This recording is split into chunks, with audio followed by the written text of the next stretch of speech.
Hello everyone, welcome to Sehron. WBHRB staff nurse grade 2 GNM candidate যারা রয়েছে mail এবং female, তো তাদের স্কোর কার্ড পাবলিশ হওয়ার কথা ছিল আজকে 16 তারিখ, বাট সেটা গতকাল রাতেই অলরেডি ভাইরাল হয়ে গেছে। তো যে লিঙ্ক আমরা দেখেছি সেই লিঙ্ক থেকে যেহেতু আইডি পাসওয়ার্ড সমস্ত কিছু দিয়েই এটা হয়েছে, সেক্ষেত্রে এটাকে আমাদেরকে মেনে নিতে হবে অ্যাকুরেট রয়েছে বা জেনুইন। তো যাই হোক, যেভাবেই হোক পাবলিশড হয়েছে। এখানে যে কাট অফটা দেখানো হয়েছে ফর ইন্টারভিউ, অর্থাৎ ইন্টারভিউর জন্য যাদেরকে ডাকা হয়েছে ক্যান্ডিডেটকে, তাদের যে লাস্ট কাট অফ ছিল বিভিন্ন ক্যাটাগরি ওয়াইজ, সেটা এখানে দেখানোর চেষ্টা করব। Male candidate UR 39.04, OBC A 43.32, OBC B 44.50, SC 28.38, ST 1.45 এবং ইডব্লিউএস 25.65। এই মার্কস যাদের রয়েছে তারাই শুধুমাত্র ইন্টারভিউ দিতে পেরেছে।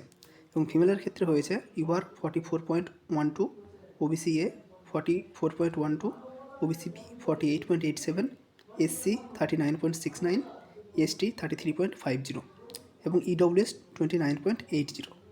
তো এই যে মার্কসটা ছিল এটা আফটার নর্মালাইজেশন, এটা কিন্তু নর্মালাইজেশনের পরে মার্কসটা হয়েছে। কোনো একটা ক্যান্ডিডেট একটা মার্কস পেয়েছে, তারপর সেটাকে নর্মালাইজড করা হয়েছে এবং নর্মালাইজড করার পর যেই মার্কসটা দাঁড়িয়েছে সেই বেসিসে কিন্তু ডাকা হয়েছে।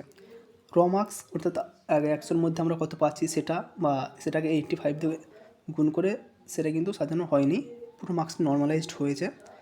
নর্মালাইজড হওয়ার পর এই মার্কসটা কোনো একজন ক্যান্ডিডেট অবটেন করেছে, লাস্ট যাকে ডাকা হয়েছে সে অবটেন করেছে এবং সেই মার্কসটা এখানে উল্লেখ রয়েছে। এটা 100-র মধ্যে র মার্কস নয় বা 50-এর মধ্যেও র মার্কস নয়, এটা নর্মালাইজেশনের পর যে মার্কস সেই মার্কসটা এখানে দেখানো রয়েছে। তো এটা হচ্ছে ক্যাটাগরি ওয়াইজ লাস্ট বা লোয়েস্ট মার্কস। বাট যে মার্কসটা আমরা জানতে পারছি যারা ক্যান্ডিডেট পেয়েছে, স্কোর কার্ডে যেটা দেখানো যাচ্ছে, অনেক ক্যান্ডিডেটের 8, 9, 10 পর্যন্ত নর্মালাইজেশন হয়ে মার্কস বেড়েছে। কারো কারো ক্ষেত্রে 1, 2, কারো কারো ক্ষেত্রে 7, 8, 5, 6 এরকম মার্কস বেড়েছে। হিউজ সংখ্যক একটা নাম্বার ডিফারেন্স হয়েছে নর্মালাইজেশনে। তো সেটা দেখা যাক, আশা করা যায় কাট অফটা অনেকটা হাই যাবে, অনেকটাই হাই যাওয়ার কথা। ইউআর ক্যাটাগরি মেল ফিমেল প্রত্যেকের ক্ষেত্রেই মার্কসটা বেশি যাবে, তার আগে একটা ক্লিয়ার করে দেওয়ার দরকার রয়েছে। অনেকের এখানে কোয়ারি রয়েছে ইউআর ক্যাটাগরির কাট অফ যদি 39 হয়, ওবিসি এ এবং ওবিসি বি এদের কাট অফ কী করে এত বেশি হচ্ছে, বা ফিমেলদের ক্ষেত্রেও ইউআর ক্যাটাগরির এখানে কাট অফ রয়েছে 44, বাট ওবিসি এ এবং বি, ওবিসি এ নেই ঠিক আছে একই রয়েছে, বাট ওবিসি বি 48 কীভাবে হচ্ছে। তো এখানে এবারে নতুন একটা ক্রাইটেরিয়া ফলো করা হয়েছে। যারা ইউআরে অ্যাপ্লিকেশান করেছে ইউআর ক্যাটাগরি দিয়ে, শুধুমাত্র তাদেরকে ইউআরেই ডাকা হয়েছে। যারা এসসি তাদেরকে এসসি, যারা ওবিসি এ বা ওবিসি বি যেমন অ্যাপ্লিকেশান করেছিল সেই অনুযায়ী তাদেরকে ডাকা হয়েছে। তো সুতরাং যে শর্ট লিস্টিং করা হয়েছে ইউআরে হয়তো 1000 জন ক্যান্ডিডেটের সিট রয়েছে, 1000টা সিট রয়েছে, ওবিসি এতে রয়েছে 200, ওবিসি বিতে রয়েছে 200 এবং এসসিতে রয়েছে 100টি সিট রয়েছে। তো যে রেশিওতে ডেকেছে 2.5, সুতরাং ইউআর ক্যাটাগরিতে টোটাল ক্যান্ডিডেট ডাক পেয়েছে 2500। 2.5 যদি করি এখানে হচ্ছে আমাদের 500, 2.5 যদি করি এখানে হচ্ছে আমাদের 500 এবং এটা যদি 2.5 করে রাখি তাহলে এখানে হচ্ছে 250 জন ক্যান্ডিডেট। ইউআর ক্যাটাগরিতে সিট বেশি ছিল, সেটার 2.5 গুণ ডেকেছে, তাই 2500 হয়েছে। ওবিসি এ এর 2.5 গুণ ডেকেছে, তাই 500 হয়েছে। তো এই রেশিওতে ডেকেছে, এদের সিট সংখ্যা কম ছিল, ইউআরের তুলনায় সিট সংখ্যা কম ছিল, তাই যারা শুধুমাত্র ওবিসি এ বা ওবিসি বি বা এসসি ক্যাটাগরির ক্যান্ডিডেট, তারা আপাতত এই ইন্টারভিউয়ের জন্য যে লিস্ট পাবলিশড হয়েছে সেই লিস্টেই ছিল এবং তাদের আগের সিট কম থাকার জন্য, অর্থাৎ ইউআরের সিট যেহেতু 1000 ছিল, ওবিসি এ প্রথম থেকেই 200 ছিল, এটার রেশিওতে এটা ডাকা হয়েছে বলে কম রয়েছে। এই লিস্টে বা এই যে স্কোর কার্ডটা ডাকা হয়েছিল, ওবিসি এর কোনো ক্যান্ডিডেট ইউআর ক্যাটাগরিতে নেই, এসসি কোনো ক্যান্ডিডেট ইউআরে নেই, ওবিসি বির কোনো ক্যান্ডিডেট ইউআরে নেই। ইউআর মানে শুধু ইউআর, যারা ইউআর দিয়ে অ্যাপ্লাই করেছে তারা ইউআরেই ছিল।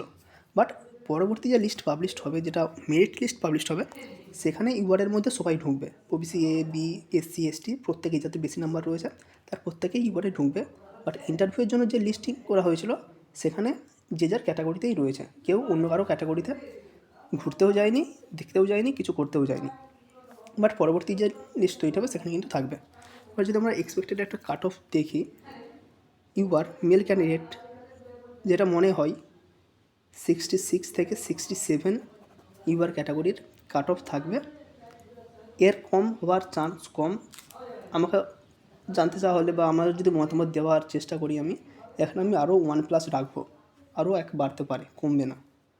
ওবিসি এ ক্যাটাগরির ক্ষেত্রেও এটা মোটামুটি 56 থেকে 58 এর মধ্যে থাকার চেষ্টা করবে ওবিসি এর। ওবিসি বির ক্ষেত্রেও একই, মোটামুটি 54 থেকে 55 এরকম একটা কাট অফ থাকার কথা, যেটা আমার মনে হয় গেস হচ্ছে। এসসি ক্যাটাগরির ক্ষেত্রে কাট অফ অনেকটাই নিচে নামবে, মোটামুটি 40 আশপাশ থাকছে, 2-4 এদিক ওদিক হতে পারে এসসির ক্ষেত্রে। এসটির কাট অফের প্রয়োজন নেই, সবাই পাচ্ছে। ইডব্লিউএস ম্যাক্সিমামটাই পেয়ে যাবে। মোটামুটি কাট অফ যদি ধরা হয় একদম শেষের দিকে কাট অফ থাকবে, মোটামুটি তাও 25 এরকম কাছাকাছি থাকবে। পুরোটা ইন্টারভিউয়ের নাম্বার অ্যাড হয়ে তারপর হবে। পুরো যতগুলো মার্কস দেখানোর চেষ্টা করলাম পুরোটাই ইন্টারভিউয়ের মার্কস অ্যাড হয়ে তারপরেই হবে। ইউআর ক্যাটাগরির ক্ষেত্রে এখানেও 66 +-1 হতে পারে, 65 থেকে 66 হতে পারে। ওবিসি এ মোটামুটি সেম বা এর থেকে কিছুটা 3-4 কম হবে, 62 থেকে মোটামুটি 63 এরকম একটা হতে পারে। ওবিসি বি এরও কাট অফ কিছুটা কমবে, 60 থেকে 62 এরকম একটা মার্কস হতে পারে। এসসি ক্যাটাগরির যেটা কাট অফ হতে পারে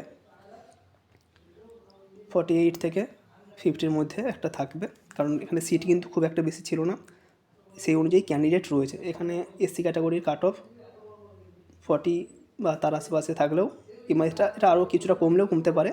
আর ফিমেলদের ক্ষেত্রে খুব একটা কমবে না, কারণ এখানে অনেক ক্যান্ডিডেট রয়েছে, সিট যে তুলনায় রয়েছে ক্যান্ডিডেটের নাম্বার রয়েছে অনেকটা, এবং খুব একটা কমবে না।